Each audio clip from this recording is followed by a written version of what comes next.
que gosta muito do Filipão, até por gratidão, ele simplesmente falou pro Kaká, conversa dos dois campeões mundiais ali, o homem não aguenta mais. Porque os vizinhos do Denilson são todos jogadores do Palmeiras aí, entendeu? Então, ele não aguenta mais, põe coisa nova. Enquanto você vê o Renato Gaúcho, lépido pra lá pra cá, até porque ele é mais novo, ele com a mão e com o pé, ele fazia sinal como que tal bola tinha que ter sido tocada, como o lance devia ter sido desenvolvido, ele vibra o jogo todo. O Filipão tá lá, elefantemente olhando lá, parado, anestesiado. Palmeiras, dinheiro é bom, né? Resolve muita coisa. Mas não, o Palmeiras tem 3 times. Quando é que vocês vão acordar? Crefisos palmeirenses, acordem. O Filipão acabou e faz tempo. E boa tarde para vocês. RCI, Rede Comunicadora Iguaçu, integrante da Rede Bandeirantes de Rádio.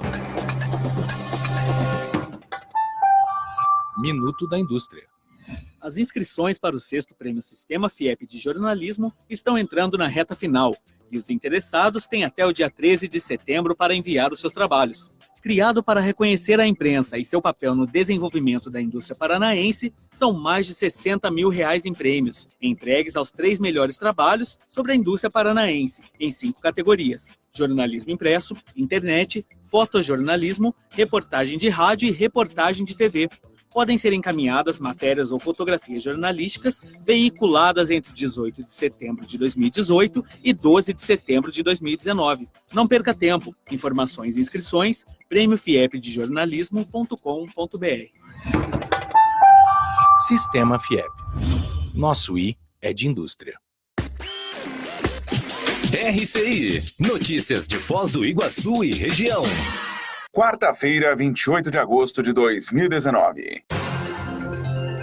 Teve início nesta quarta-feira a etapa de depoimentos de vereadores e ex-vereadores presos pela Polícia Federal em dezembro de 2016 no âmbito da Operação Pecúlio, no processo principal resultante da operação junto à Justiça Federal, que conta com 98 réus, entre eles o ex-prefeito Reni Pereira.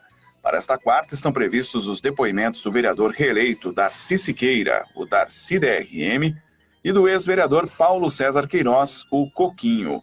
Para amanhã são aguardados os depoimentos de Edílio Dallagnol, Marino Garcia, Paulo Rocha e Rudinei de Moura.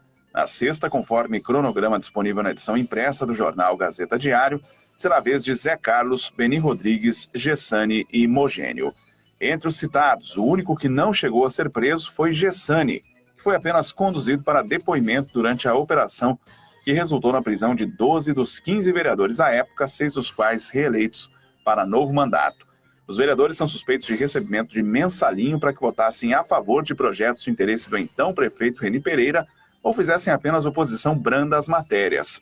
A acusação do Ministério Público tem como base planilha manuscrita do réu Girnei de Azevedo, o Gil, referente ao ano de 2013. Outro réu na operação, o ex-secretário de Obras Carlos Juliano Budel, disse que os valores de, em média, R$5 mil mensais eram obtidos por meio do superfaturamento de obras públicas.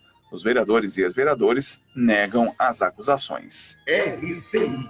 O Sebrae Paraná, em parceria com a FEComércio, Câmara da Mulher Empresária, Sesc Senac e Sindicato Patronal do Comércio Varejista de Foz do Iguaçu, Sindilojas, promovem o programa Varejo Digital para capacitar os empresários do setor varejista da região para inserção no comércio eletrônico.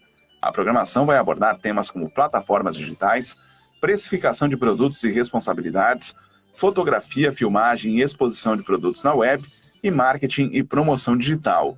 O conteúdo começará a ser apresentado já amanhã por meio de um lançamento que irá explanar todas as informações do programa e também oferecer uma palestra com o tema Venda Mais com Varejo Digital. O evento é gratuito e acontece no Sesc, no período da noite. O agendamento da participação pode ser feito através do telefone do Sebrae, aqui em Foz. Outras notícias de Foz do Iguaçu e região fronteiriça você confere de segunda a sábado, das 8 às 10, no programa Manhã RCI. Eu sou Guilherme Wojciechowski e este é o RCI Notícias. RCI Notícias, de volta a qualquer momento na programação. RCI 1320 AM. Foz do Iguaçu, integrante da Rede Bandeirantes de Rádio. Ouça agora na Rede Comunicadora Iguaçu o programa Conexão Cosmoética. A ética e a cosmoética no centro do debate. Junte-se a nós para este momento de almoço holofilosófico. Boa tarde, ouvintes da Rádio RCI, Rede Comunicadora Iguaçu. Hoje é quarta-feira, dia 28 de agosto de 2019, e agora são 13 horas e 4 minutos pontualmente, né? Sejam todos novamente muito bem-vindos ao programa Conexão Cosmoética, o seu momento de almoço holofilosófico. Eu sou Regrisson Alves, eu sou coordenador, né, da Cosmoética, uma associação internacional de cosmoeticologia, e esse programa é uma parceria aí entre a Cosmoetos e a Rádio RCI. Lembrando aos ouvintes que esse programa vai das 13, né, até as 13h04, exatamente, até as 14 horas. E a ideia é criarmos aqui juntos um espaço, né, para debatermos, fazermos os nossos questionamentos, as nossas reflexões sobre fatos e atualidades sobre a questão da ética e da cosmoética. Então, a sua participação é fundamental, né? A ideia é que você construa com a gente, né, enviando aí suas dúvidas, sugestões e situações que vocês queiram compartilhar ou mesmo encontrar uma solução. Lembrando aos ouvintes, de novo aqui, que esse programa é transmitido na rádio 1320 AM, no aplicativo gratuito Sempre RCI, no site semprerci.com.br, no Facebook, na rádio RCI Iguaçu, onde é possível ver o vídeo ao vivo. E você também pode mandar a sua mensagem pelo nosso WhatsApp. Anote aí, esse é o WhatsApp da RCI, 991450911, é o WhatsApp da RCI. E como sempre fazemos no início, né, do programa, a gente fala sobre a parte histórica, né? Quais são os momentos aí que marcaram, né, os fatos históricos que marcaram a história da humanidade no dia 28 de agosto. E aqui tem uma curiosidade, né? Em 1913 foi inaugurado o Palácio da Paz em Haia, né? É um tribunal de Haia, né? Diversos países do mundo, então, contribuíram para sua construção. Em 1920, nós temos aí o direito de voto da mulher é reconhecido nos Estados Unidos. Puxa vida, demorou, né? Somente em 1920 é que esse direito foi reconhecido. Em 1937, nós temos Conferência de Paz entre Bolívia e Paraguai. Então, de novo, temos um outro fato histórico, né, relacionado à paz. Em 1948, teve a criação do Movimento Mundial pela Paz, né? Existe o fechamento do Congresso na Polônia e também a criação desse Movimento da Paz. Então já é o terceiro que a gente fala relacionado à paz, né? E em 1963, cerca de 250 mil pessoas ouviram então o discurso do líder negro Martin Luther King, né, em Washington, durante um protesto aí pelos direitos civis. Então é uma data, pelo visto, assim, bastante importante, que fala muito sobre essa questão da conduta, né, do que podemos fazer para melhorar o nosso mundo. E a ênfase aí a gente coloca em torno da paz, né? A paz que é tão importante para que os povos consigam viver em harmonia, né? E isso nos remete à questão da ética e da moral, qual seria a diferença entre um e outro, que a gente também sempre faz no início do programa, para esclarecer nossos ouvintes aí sobre o que significa um e o que significa o outro, porque existe uma confusão muito grande, né? O que seria ética e o que seria moral. Então, basicamente, podemos dizer que moral é aquilo que você faz, né? A maneira como você se comporta, sua conduta, sua ação, seu ato, sua atitude, sua manifestação. Então, uma conduta, ela tem a ver com a questão da moral. É lógico que toda conduta, ela é embasada, ela é fundamentada, ela é orientada, norteada, regulada, né? Guiada por crenças, né? Convicções, valores, princípios que muitos de nós temos. E muitas vezes não conhecemos ou não estamos conscientes, né, que nós temos essas convicções, crenças, valores e princípios. Então, na hora em que você começa a se questionar por que eu fiz determinada determinada ação, né? Por que que eu me comportei de determinada maneira? Esse é o momento em que você começa a fazer ética. Então, assim, ética é quando você começa a pensar, a refletir sobre a sua conduta, sobre aquilo que você fez, né? Por que que você faz determinada coisa? Então, quando a gente começa a refletir sobre essa conduta, né, que a gente tem no dia a dia, a gente então está fazendo ética. Então, essa é a grande diferença, né? A ética, ela não cria, uma coisa interessante é que ela não cria moral, né? A moral está aí. Moral é o que você faz no dia a dia, seu comportamento, sua ação, né? E a ética, então, é quando você para e começa a refletir. Isso é importante porque muitas vezes a gente vai começar a perceber que muitas das nossas condutas, elas são guiadas, às vezes, até por uma questão de uma crença irracional, né? Ou por um comportamento também adquirido na sociedade. Existe um conceito de fato social, né, de um sociólogo, criador aí, no caso da sociologia, Emile Durkheim, que criou essa questão do fato social, em que ele coloca duas variáveis importantes para um fato social. Primeiro, que ele é externo, né, a pessoa, e ele tem um caráter coercitivo, né, ele é imposto. Então, se você parar para pensar, a língua, né, a língua é uma questão de um fato social, né? Porque ela é externa, você nasce, né? E você já não nasce falando aquela língua, e você também não pode optar por aquela língua, né? Então, na hora que você nasce, a língua ela é externa e ela também ela é coercitiva porque ela se impõe a você. Você não pode querer, né? Eu não quero falar, nasceu no Brasil, eu não quero falar português, né? Então, é inevitável que você acabe aprendendo essa língua. Então, é interessante, estou falando isso pela questão do próprio jeitinho brasileiro, né? Então, eu tenho um livro sobre a questão da linguagem, né, dos aspectos socioculturais, linguísticos do jeitinho brasileiro, porque o jeitinho brasileiro é uma característica, né? A gente percebe isso, é um fato social, porque ele acaba se impondo. Então, muitas vezes você acaba adquirindo condutas, você acaba realizando algumas condutas que você faz aquilo porque as pessoas na sua família fazem, seus amigos fazem, e você nunca parou para pensar sobre isso.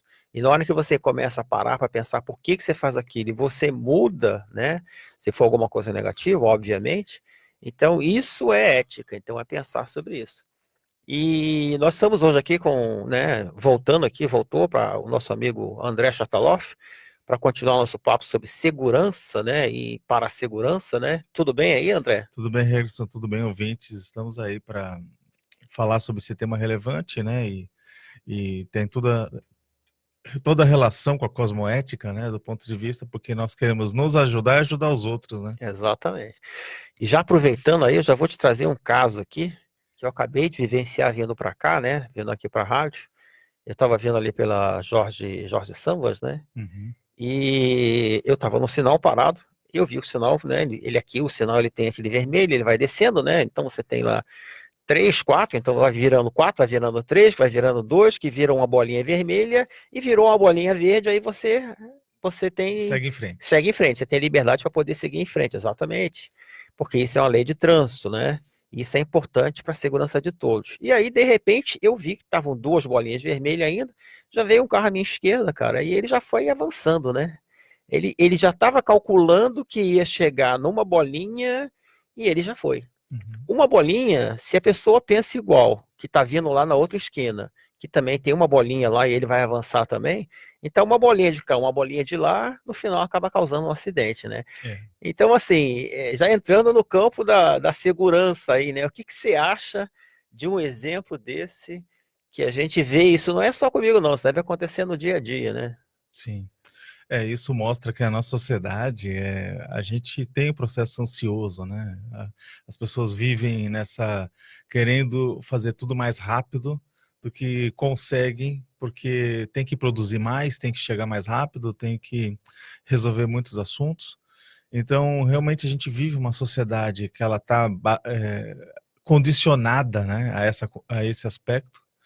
E também tem um aspecto da competitividade também, né? Eu quero chegar primeiro, eu sou o AIS, eu sou o cara. Então, é verdade. Então, soma tudo isso, nós temos aí a nitro e a glicerina, que não resulta bem.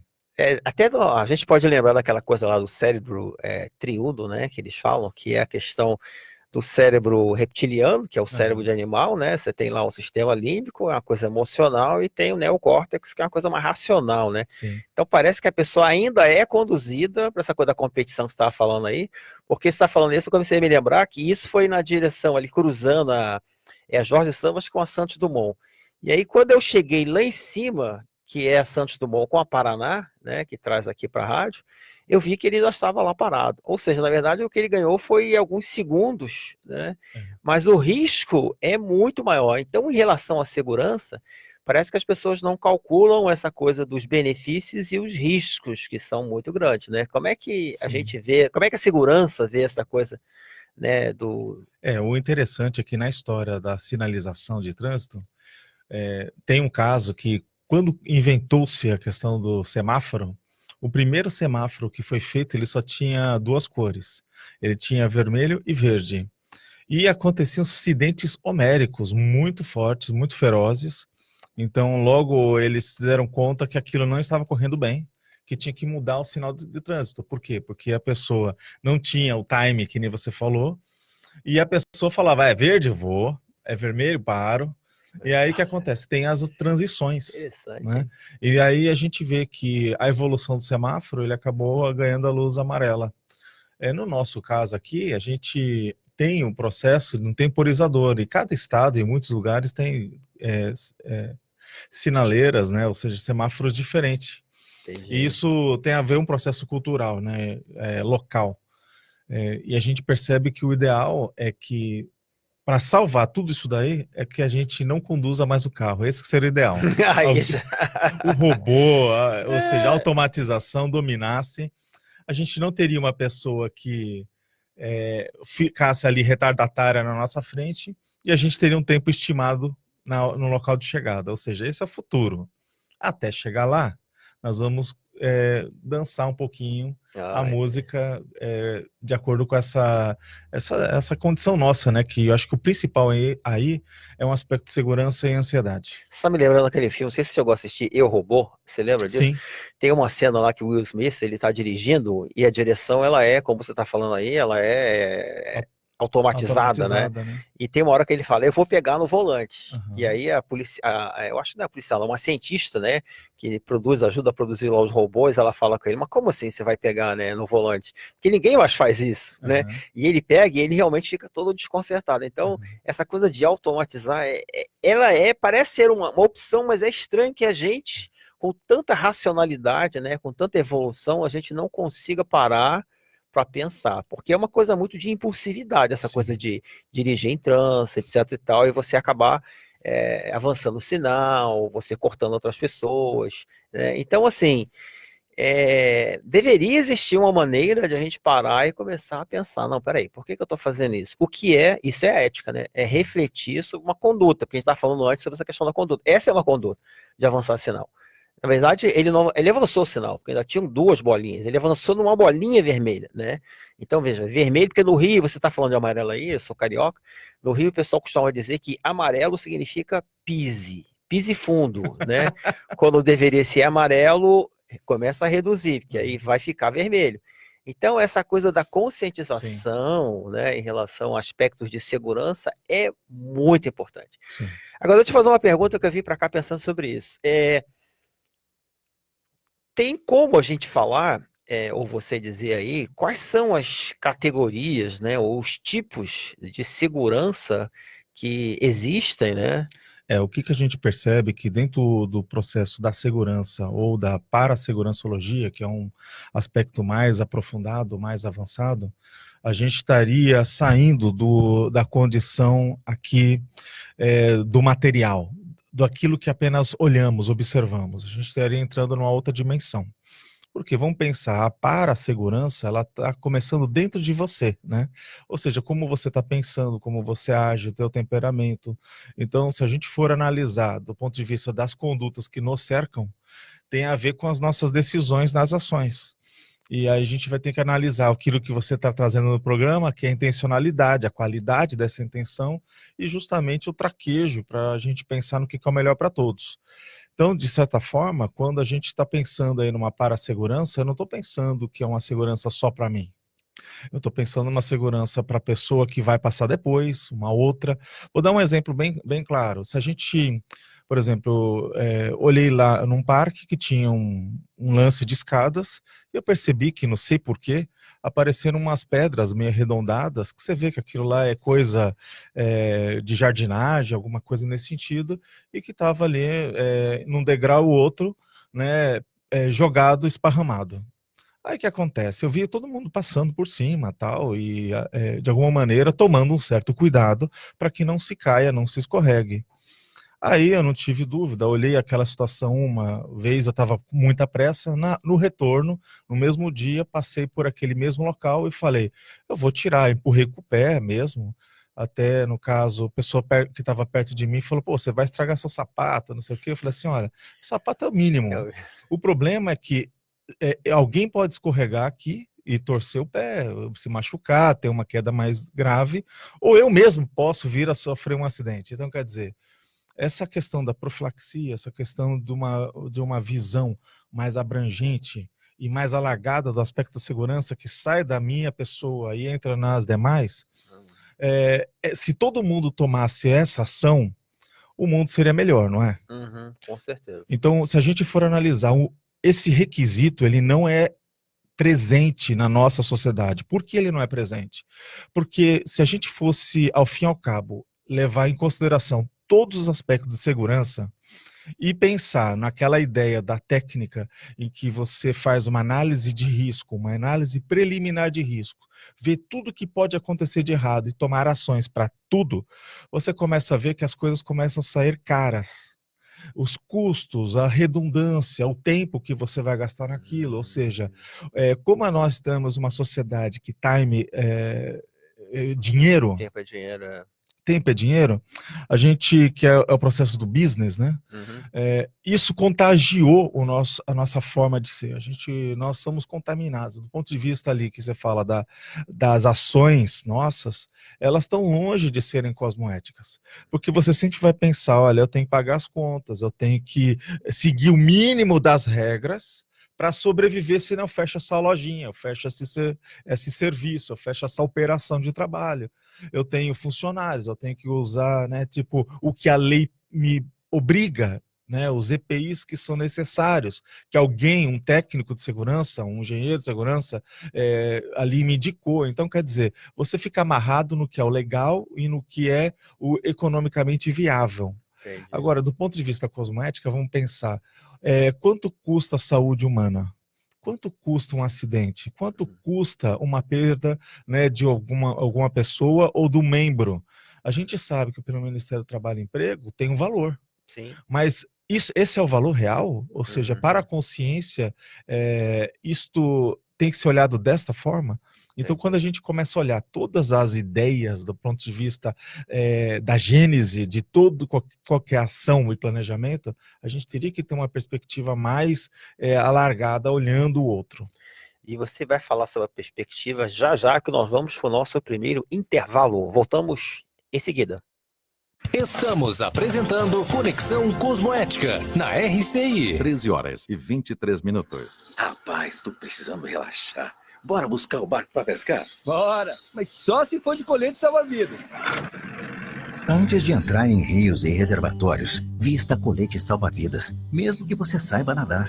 Veja a previsão do tempo e respeite as placas de alerta. E lembre-se, perto das barragens de usina tem áreas de segurança onde a entrada e a pesca são proibidas. Uma campanha Copel, pura energia. Apoio Corpo de Bombeiros, Governo do Paraná. Você já sabe onde irá comprar os materiais elétricos do seu imóvel? É claro que você sabe! É na Eletromil! Conheça a nossa loja e veja os mais diversos artigos em lâmpadas, lustres, pendentes, luminárias, além de chuveiros e toda a parte elétrica para a sua casa ou estabelecimento comercial. Eletromil, Rua Stanislau Zambrick, 611 Centro, próximo ao Mufato Boici. Fone 3528-8130. Dê o primeiro passo para conquistar um imóvel, uma casa, uma sala comercial, construir, fazer uma reforma, viver da renda de aluguel de imóveis. Faça uma simulação no site da Demilar Consórcio Imobiliário e descubra, com um especialista no assunto, os passos certos para você conquistar tudo isso. Sem juros e com poder de negociação. Acesse ademilar.com.br e faça o investimento da sua vida. Uma boa Interludium Iguaçu Convention possui estrutura completa para a realização e o sucesso dos seus eventos sociais e corporativos. São 5 salas com capacidade para até 700 pessoas, 100 apartamentos, restaurante e bar. Agende seu evento e fique tranquilo. Nossa equipe foi especialmente treinada para garantir o melhor resultado com o mínimo de preocupação. Entre em contato 3132-2000. Voltamos a apresentar Programa Conexão Cosmoética. Estamos de volta com o nosso programa Conexão Cosmoética, né? Aqui na RCI, em parceria com a Cosmoetos. Lembrando aos ouvintes que esse programa é transmitido na rádio 1320 AM, né?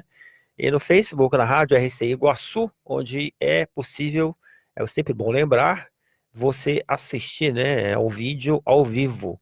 E você também pode mandar a sua mensagem pro WhatsApp aqui da RCI. Anote aí, esse é o WhatsApp da RCI, 991450911, é o WhatsApp da RCI. E hoje nós temos aqui, né, o nosso ilustríssimo convidado aqui, professor André Chataloff. Estamos conversando aqui sobre segurança e parasegurança, né? E você estava falando uma coisa no primeiro bloco, tem muita coisa que a gente pode falar, mas me parece que existe uma área que é da autossegurança e existe uma área que é da heterossegurança. É isso mesmo? Sim. É possível a gente falar que existem essas duas? Eu acho que até certo ponto, não. Pelo simples aspecto.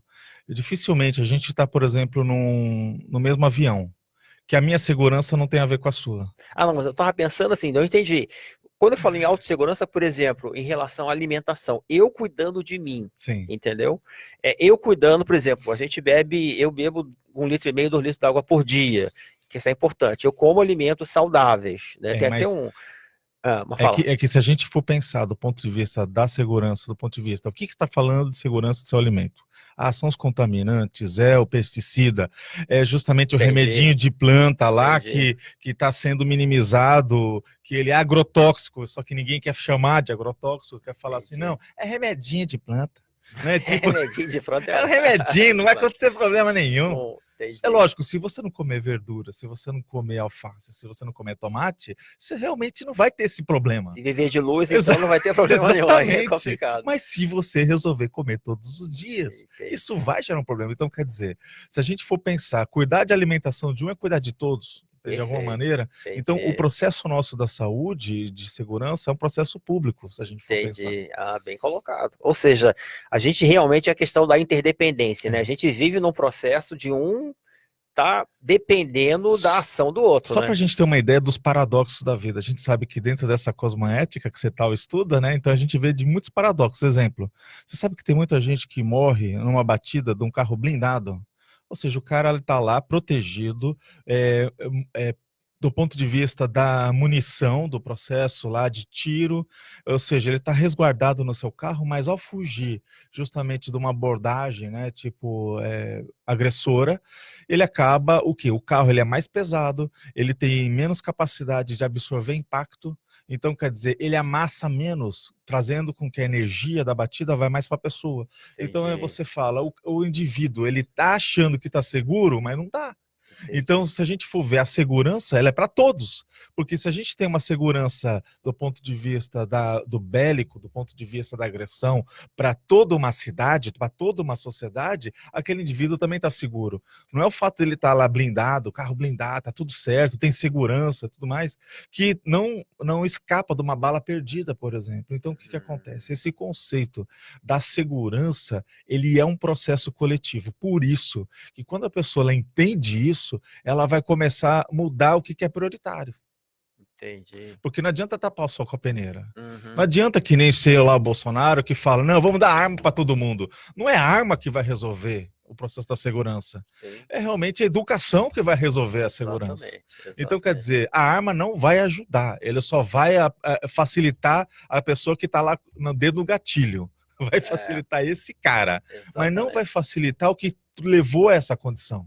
Então, tudo isso requer inteligência. Inteligência, que é o quê? Como lidar bem com o grupo, lidar bem socialmente. Essas inteligências são o quê? Atribuição lá na escola. Saber viver no coletivo, saber respeitar um ao outro. Então, quer dizer, o que a gente está pensando que é o processo de educação é muito mais que matemática, é muito mais que português, é muito mais que geografia, é comportamento humano. Então, quer dizer, é sociologia, é filosofia, é conhecimento, é saber, reflexão. Então, a gente percebe que a falha nossa, do ponto de vista da segurança e para a segurança, caminha lá para o processo mais íntimo da consciência. Entendi. E é interessante que isso tem a ver com a questão até dos valores, né? Se você começar, porque você está falando aí do valor da coletividade, aprender a viver em coletividade. E é interessante quando a gente estuda moralidade, uma das coisas, até o Piaget, ele fala que a criança, quando ela... Porque a criança ele chama de... gente, porque você tem a moral, né? Você tem você está falando do apego? Não. Estou falando da questão da autonomia e da heteronomia. Existe a anomia, lembrei. Então, assim, fugiu, mas já voltou. Então, assim, existe a anomia. Anomia é ausência de regras. Nomos é regra. Então, é a ausência de regras. Depois tem a heteronomia, tá? E, por fim, a autonomia. Então, o que ele fala, os estudos, são o seguinte. Ele até trouxe isso aí lá do Durkheim, que a criança, quando ela nasce, ela não conhece as regras. Lógico, né? Nasceu, então ela vai fazer cocô a hora que ela quiser fazer, vai fazer xixi a hora que ela quiser fazer, vai chorar a hora que ela estiver com fome, que não tem regra. Com o tempo, isso é anomia. Com o tempo, ela começa a entender, né, que existem agentes externos que começam a impor para ela determinadas regras. Então, é a mãe que diz agora não, é o pai que diz agora não, é a tomada que ela vai colocar o dedinho lá e vai dar um choque nela, etc. e tal. Então, ela começa a descobrir que existem coisas externas que dizem para ela o que ela deve ou não fazer. E com o tempo, ela começa a entender que determinadas regras ela precisa cumprir por ela mesma, que é quando nasce, então, a autonomia. Tá? Então, assim, o que a gente percebe, eu comecei a falar isso tudo, já esqueci lá do início que a gente começou a falar, qual é a pergunta que eu ia te fazer, mas o que a gente percebe é que, assim, a gente precisa, através do processo educacional, né, começar a entender que nós temos um papel muito importante, né, nessa coisa de viver no coletivo. Porque uma coisa interessante que você está trazendo é assim que também os pais ensinam para as crianças como ela se comporta. Principalmente quando a mãe chega e fala, olha, não faça isso, porque a gente vai vai jantar agora, ou vai não sei o quê. E aí o pai vai lá e faz. Mostra para a criança que a mãe não tem valor, a mãe não manda, né? Ou seja, aquele vetor, aquela direção que ela passou, que eu tenho que acolher como criança, meu pai não precisa. Por quê? Porque ele é homem, porque ele é o chefe da casa. Então, quer dizer, todos esses valores também, eles estão passando. Aí depois a gente quer que tenha igualdade de gênero, a gente quer ter que todo mundo, essas regras sejam iguais para todos. É interessante, né, quando a gente já viu casos de até pessoas assim, de moradores em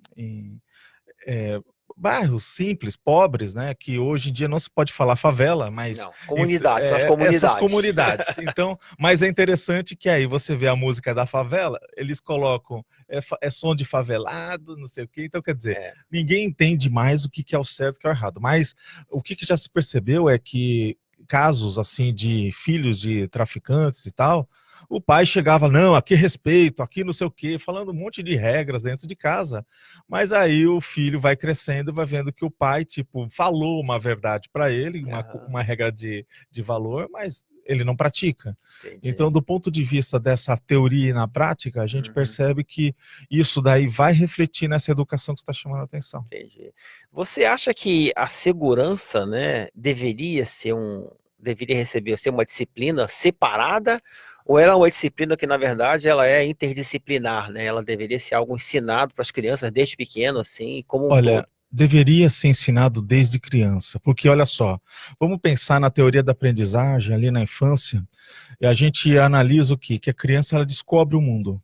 Ela vai fazer seus testes, ela vai fazer seus erros. É lógico que vai chegar uma determinada idade que ela vai ter um nível de raciocínio e isso implementa na adolescência, que ele já começa a prever as coisas, ter uma lógica, ter um raciocínio mais profundo e teorias sobre o comportamento das coisas. Então, tipo, uma criança lá sabe o que fazer com uma bola, sabe que a bola se dá um chute mais forte, mais fraco, ou seja, já tem uma noção do que é o processo de tempo e espaço. Só que vamos pensar, nessas questões de tentativa e erro, se eu não proteger minha criança, ela vai pegar lá no fogão uma água que está fervendo e vai querer puxar e brincar com a água fervendo e vai tomar um banho e muitas crianças se queimam com isso. Então aí você fala, pô, então na tentativa e erro ela vai aprender? Vai. Ela vai aprender, mas pode ficar cega, pode ficar com diversos sintomas aí, ou sequelas pro resto da vida. Deixa eu trazer um exemplo que você está falando isso aí, tô me lembrando. Até minha mãe estava esses dias aí e a gente estava assistindo na televisão, não lembro agora o que era, e tinha uma criança, o pai tinha dado uma faca de brinquedo para a criança ficar brincando. Né? E ela é bem educativo, né? É bem educativo, exatamente isso. E minha mãe olhou aquilo na hora, ela falou assim, nossa, que absurdo. A criança devia ter 1 ano, se tiver isso. Eu acho que menos de 1 ano. E ela não consegue distinguir o que é uma faca de brinquedo e o que é uma faca de verdade. Né? Então, o que minha mãe tá falando, tá, essa criança vai sair daí, vai pegar, vai ver uma faca de verdade, vai pegar, e a criança estava comendo bolo, então ela estava enfiando a faca no bolo. Ela pode enfiar a faca em qualquer lugar, porque para ela... Então, esse negócio de você realmente conscientizar as pessoas, ela tem um impacto muito grande, porque eu fico lembrando eu tenho o meu cunhado, ele mora na Nova Zelândia já há 30 anos, né? Então, quando a filha dele, que tinha na época, ela veio aqui com 3 anos, hoje ela tem 21, mas ela tinha 3 anos na época, nós íamos sair do carro, né? E eu lembro que nós botamos o cinto de segurança, o pai dela botou o cinto de segurança, ela atrás botou o cinto de segurança, e o meu sogro, que é o avô dela, não tinha colocado. Na hora que eu liguei o carro, que eu coloquei a primeira, ela gritou.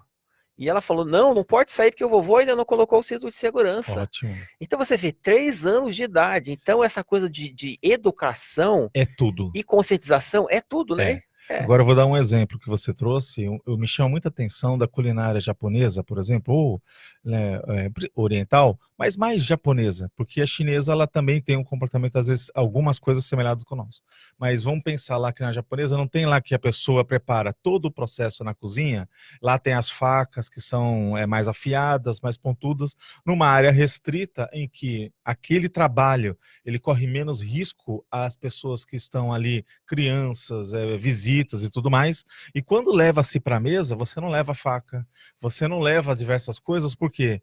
Que isso de alguma maneira diminui o risco. É verdade. Então, se a gente for ver quantos acidentes... O hashi, né? Só leva o hashi. Exatamente. Então, basicamente, você não vai preparar, você só vai realmente comer.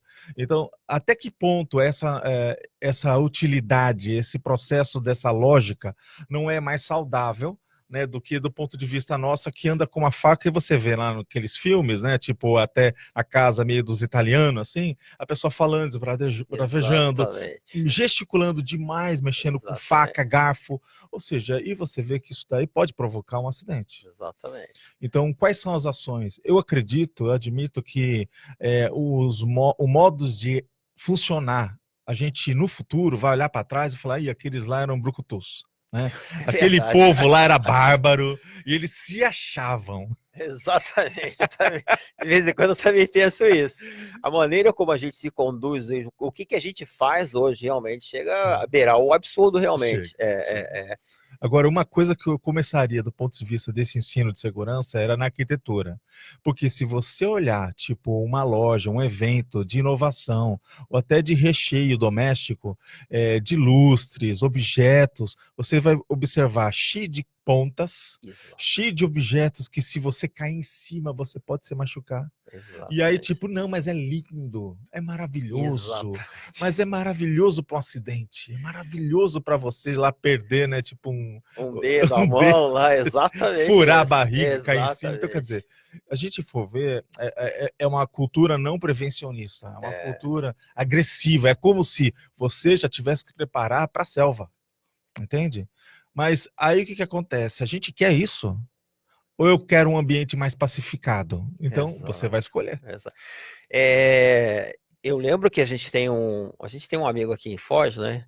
Que ele construiu a nossa casa, é um engenheiro, E ele está com uma ideia, pelo menos a última vez que eu encontrei com ele, ele tinha comentado sobre isso, ele quer construir um prédio para idosos, né? E a ideia é bem interessante, porque aí ele começou a falar sobre isso aí que você está falando. A preocupação dele é, em primeiro lugar, o elevador tem que ser elevador tipo de hospital. Ele tem que ser grande, porque se precisar entrar uma maca ou coisa parecida, ele consegue entrar. Você vê que os elevadores hoje não tem isso, né? As portas têm que ser largas. Né? Na nossa casa a gente construiu portas largas, inclusive quando o pessoal quer fazer mudança, fizeram a mudança lá em casa, eles ficaram uma felicidade, eles agradeceram muito a gente, porque assim, poxa, é o primeiro lugar que a gente vai que a gente consegue entrar com segurança, porque tem isso, você começa a ver segurança até na mão, né? Porque eles acabam machucando a mão, porque tá apertado, tem que subir escada. Por exemplo, você gosta o prédio que eu moro atualmente, para subir um sofá, se for 16º andar, vai ter que ser de escada, porque o elevador, eles são muito pequenos, não tem como entrar. Ou seja, é um então, trabalho, assim, ele quer construir um prédio onde tudo esteja otimizado para atender pessoas idosas. Até perguntei, mas o que você está fazendo isso? Por que eu vou ficar idoso? Eu quero esse prédio, eu quero morar nesse prédio, né? Então, é de uma maneira que você tem lá a questão da convivência, né? Tem um salão lá de convivência para os idosos, mas é tudo pensado, tudo redondinho, você está falando sem ponta, né? Assim, a altura, né, da mesa, a altura de cadeira, tem lá, como é que é, aquela barra para eles poderem segurar em tudo quanto é lugar, então tem um banquinho. É o processo da ergonomia como todo, né? Isso, mas já é uma ergonomia pensando no idoso, com toda essa preocupação. E a gente vai para o nosso intervalo, a gente volta a falar sobre isso já, que eu acho que tem mais assunto nessa pequena temática que a gente levantou aí agora. Não saia daí. Estamos apresentando Conexão Cosmoética na RCI. Você contratou um plano de fibra ótica, mas a velocidade do seu Wi-Fi não é lá essas coisas? A tecnologia para ter mais velocidade e estabilidade no Wi-Fi está agora mais barata. Conheça o novo roteador com tecnologia Mesh, vendido e instalado pela Linka. O Twib, ele melhora a velocidade e estabilidade do Wi-Fi em todos os pontos da sua casa, mesmo que ela seja muito grande. Que tal ligar aqui na Linka para instalar seu novo roteador? Fone 35230533. Anotou? 35230533. Ou visite nosso site www.linka.net.br. Linka, a melhor internet por fibra ótica, também oferece o Twib, novo roteador que dá velocidade e estabilidade no seu Wi-Fi.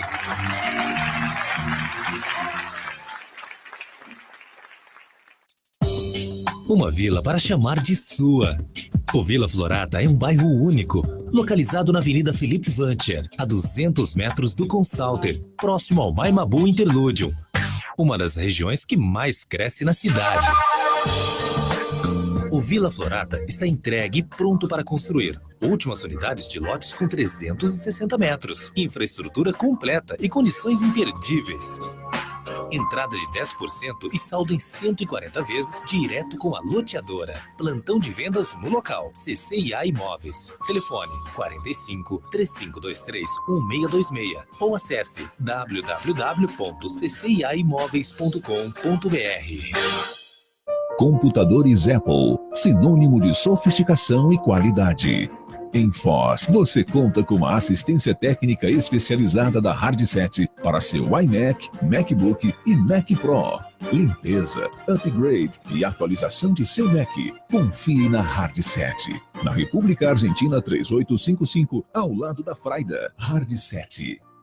Voltamos a apresentar programa Conexão Cosmoética. E voltamos com o nosso programa Conexão Cosmoética, né? Um programa em parceria entre a RCI e a Cosmoetos. Esse programa fica no ar até às 14 horas, não é isso? E estamos aqui com o nosso amigo André Chatolar falando sobre a questão de segurança e para a segurança. Então, a gente falando na questão da segurança, a gente chega à conclusão que muito da segurança ela acaba falhando porque não existe essa preocupação com a profilaxia, né, do que pode acontecer. E a gente pode levar isso para tudo, praticamente, da vida e do dia a dia. E eu comecei a falar aqui no intervalo com o meu amigo aqui, André Chataloff, que eu lembro quando eu estava no primário que a gente tinha lá os lápis e tinha os apontadores. E existia uma competição em sala de aula que nem terminava o exercício primeiro, né? Eu nunca gostei desse negócio de competição, não, mas existia. Tanto é que a professora passava o exercício e quando eu terminava era um tal de levantar a mão, sabe? Acabei, professora, acabei, professora. E eu lembro que eu nunca levantava a mão e ela dizia, por que vocês não fazem igual o Regson, que acaba e ele fica calado, né? Eu nunca mais esqueci disso. Mas eu tinha uns colegas que, para implicar com o outro, eles faziam a ponta no lápis e ficava aquela coisa bem pontiaguda, fininha. Uhum. E eles espetavam os outros colegas com aquilo e machucava. Eu lembro de colega ficar mesmo ferido com isso. Sim. Então, se a gente for levar essa questão da segurança, quer dizer, se for pensar na profilaxia, né, para evitar acidente, o que é a segurança em si, a gente tem que levar isso para tudo, como a gente falou, no dia a dia. Não é Tem isso, que olhar né? em todos os brinquedos. Para você ter uma ideia, quando a gente vê ali que um brinquedo ele está autorizado para uma faixa etária, é que o pessoal, inclusive, jogou no chão, tentou quebrar para ver se saía peça pequena para a criança engolir. Então, quer dizer, todo esse processo, ele é estudado, né? Então, quando a gente chega, às vezes fala assim, mas achei um brinquedo mais baratinho lá, eu vou dar para o meu sobrinho.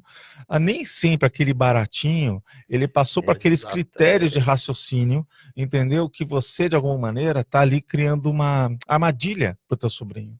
Então, se a gente for pensar, vamos pensar, às vezes é melhor você pensar o seguinte, pensa ao contrário, olha, em vez de eu vou me colocar no lugar da criança, falar assim, o que eu naquela situação poderia fazer? Então, tudo isso, de alguma maneira, se pôr ali no lugar do outro, ver a outra perspectiva, e você comentou muito da questão da perspectiva de uma pessoa que está com uma dificuldade de locomoção, né? Seja ela temporária, seja permanente. Uma pessoa mais idosa corre o risco, né? Devido aí do desgaste do próprio corpo físico, né? Do corpo biológico. Então, a gente tem que, de alguma maneira, criar uma prevenção. A gente sabe, por exemplo, que na nossa sociedade está cheio de coisa errada. Exemplo, um atleta, que você pega lá. O atleta, ele é preparado para bater recorde. Mas todo mundo sabe que o atleta, ele vai padecer depois, com o passar do tempo, daquele exercício físico que ele fez exageradamente. O caso do Pelé, por exemplo. A gente vê lá que, eu não sei se exatamente a complicação dele tem a ver com o excesso de atividade que ele teve. Porque imagina que ele ali deve ter jogado muito bola, ele deve ter feito muita atividade física. Quanto que isso acelerou no processo dele? Você pode falar que é uma coisa genética, mas tudo bem, mesmo sendo genética, quanto que a atividade em si, o trabalho em si, acelerou o processo dele? E aí você vê que a pessoa chega lá na idade mais avançada, vai pagar a fatura. Todo estourado. Nós temos um colega na Conscienciologia, ele é voluntário até na Repreendência, é o Robson. Ele é professor de Educação Física e ele tem um verbete, eu não lembro agora o nome do verbete dele, mas ele fala exatamente o que você está comentando aí, porque ele foi atleta, certo, e ele fala sobre essa coisa extenuante, essa coisa exagerada, né? Que o esporte deveria ser uma coisa moderada. Então, é exatamente isso que você está falando, desses atletas, todos eles pagam um preço alto, é isso mesmo. A parasegurança, o processo da segurança, ele tem dois aspectos perante a cosmoética que você trabalha.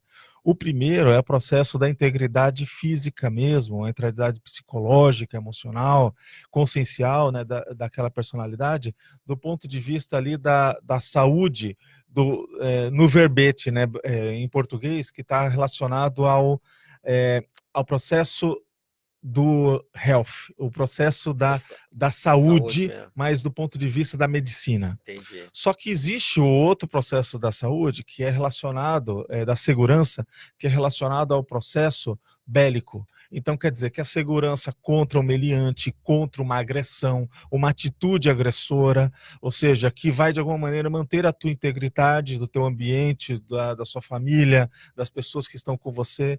Então, quer dizer, e nós vivemos um problema, uma sociedade que as duas frentes, né, que afetam a nossa segurança, elas são reais e são significantes.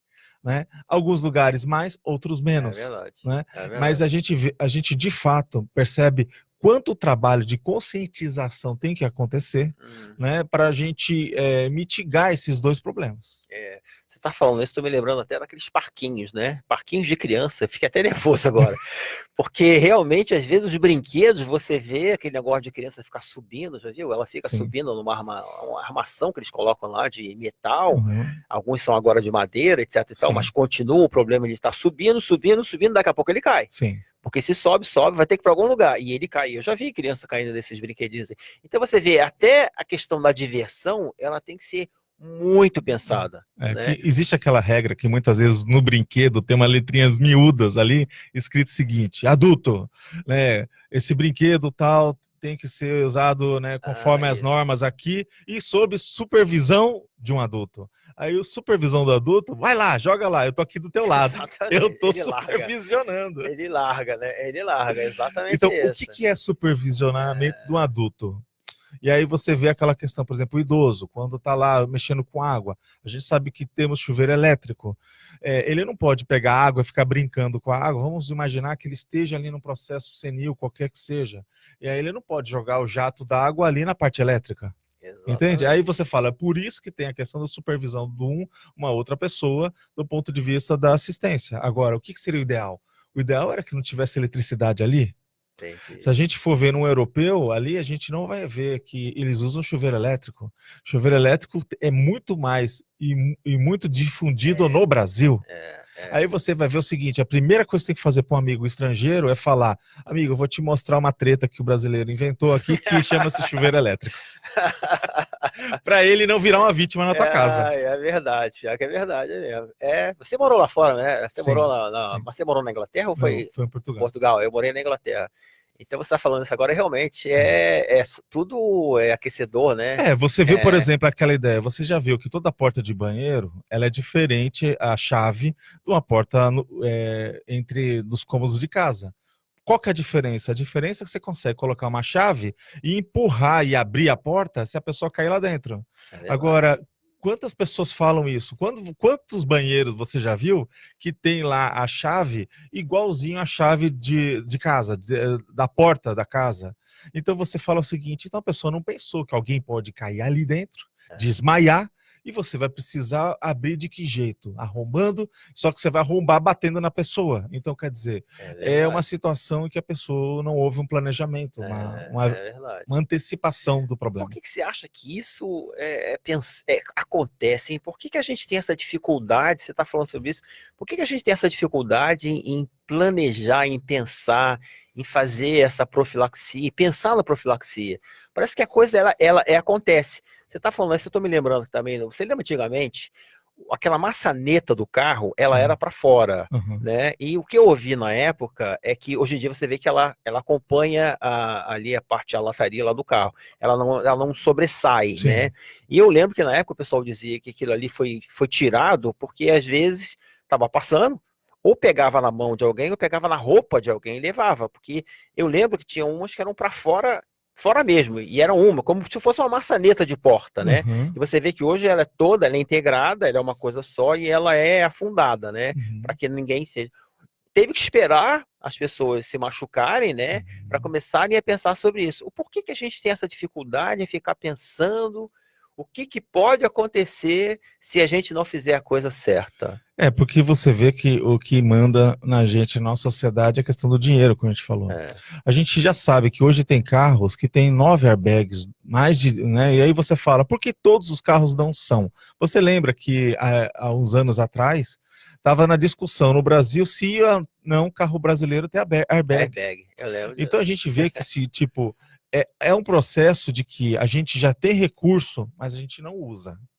Aí você fala, mas vai tornar mais caro? É aquela história que o pessoal já viu. Qual que é o custo da sociedade pelo fato da gente vender ainda motocicleta? Qual que é o custo da sociedade de você ter o motoboy? Então, tudo isso não foi levado em conta, porque se fosse levado em conta, o pessoal fala assim, olha, as despesas médicas e todo esse processo, a gente vê que tem uma função diretamente proporcional ao número desses veículos na estrada ou na cidade. Então, se a gente for pensar na prevenção no cidadão, se eu estou pensando não no vil metal, não no lucro, não no imposto, eu vou pensar o seguinte, poxa, então o que eu tenho que fazer para viabilizar que ele tenha alguma coisa melhor para trabalhar, ou para ir para a escola, para ir para a faculdade. Então, eu vou viabilizar isso, porque esse investimento, ele seja mais importante. Às vezes, esse investimento é coletivo. Então, de repente, bons transportes públicos. A gente sabe que em muitos lugares da Europa, que nem você falou ali na Inglaterra, poucos têm carro na Inglaterra, por exemplo, né? Principalmente no centro, ali em Londres. Você vê que a pessoa ela anda com transporte público. Por quê? Porque é uma sociedade inteligente, civilizada, né? Ou seja, aqui já começou a Revolução Industrial lá, então ele já sabe que o melhor para nós é que eu tenho uma boa capacidade de ir e vir. né? E não necessariamente eu preciso... a moto é uma solução, por exemplo. Exatamente. Tem os commutes lá, que eles ficam comutando, como eles falam, de cidades, entre cidades, porque eles têm trem, né? E trem lá funciona muito bem. Muito bem. Então, assim, isso realmente... Agora me diga uma coisa, em relação à segurança, você pode falar de boas práticas? Existem bons exemplos aí de segurança? Porque tem tanta coisa errada, mas deve ter tanta coisa boa também. Você pode falar e dar exemplos aí? As boas práticas, eu acho que você começa na tua casa, né? Do ponto de vista, que nem você falou, o recheio doméstico, os objetos de decoração, os espaços que a gente tem, evitar as quinas, o processo arredondado. Uma das coisas muito importantes que a gente percebe da criança, lugares que tem criança, não sei se você já viu, olha, eu vou dar um exemplo de uma grande treta.